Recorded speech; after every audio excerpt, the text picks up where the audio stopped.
Moscow में परमाणु meeting, रूस ईरान ने पलटी बाजी। लगता है ईरान के खिलाफ अमेरिका और इजराइल का वॉर प्लान बुरी तरह से फेल हो रहा है। क्या वाकई में अमेरिका और इजराइल ईरान से इसलिए डर रहे हैं क्योंकि उसने परमाणु हथियार बना लिए हैं? ये दावे इसलिए किए जाने लगे हैं क्योंकि अंतर्राष्ट्रीय परमाणु ऊर्जा एजेंसी के चीफ राफेल ग्रोसी ने साफ कह दिया है कि ईरान परमाणु बम बनाने के बेहद करीब है और अब उसे रोक पाना बेहद मुश्किल है। दावे तो यहां तक किए जाने लगे हैं कि ईरान के विदेश मंत्री सैयद अब्बास अराक्ची ने मॉस्को पहुंचते हुए रूस के राष्ट्रपति पुतिन से बात करके साफ कह दिया है कि ईरान किसी भी कीमत पर अपने परमाणु कार्यक्रम को नहीं रोकेगा। वहीं दूसरी तरफ राष्ट्रपति ट्रंप ने नेतन्याहू से दो टूक कह दिया है कि अगर इस वक्त ईरान पर हमला किया तो अमेरिका इजराइल की गजा युद्ध में मदद बंद कर देगा। आखिर अचानक ईरान और रूस की परमाणु मीटिंग में ऐसा क्या हुआ है जिसने ईरान से लेकर इजराइल तक और इजराइल से लेकर अमेरिका तक कोहराम मचा दिया है?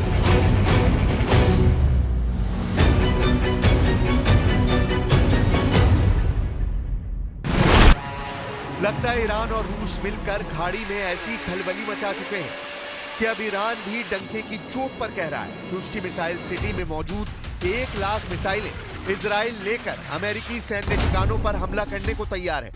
25 मार्च को जिस तरह से ईरान ने अपने मिसाइल तहखानों को दुनिया को दिखाया है वो सिर्फ एक ट्रेलर है। अब दुनिया भर के वॉर एक्सपर्ट साफ दावा कर रहे हैं कि रूस के पास इतने परमाणु बम या हथियार मौजूद हैं जो अमेरिका और इजराइल को तबाह करने के लिए काफी हैं।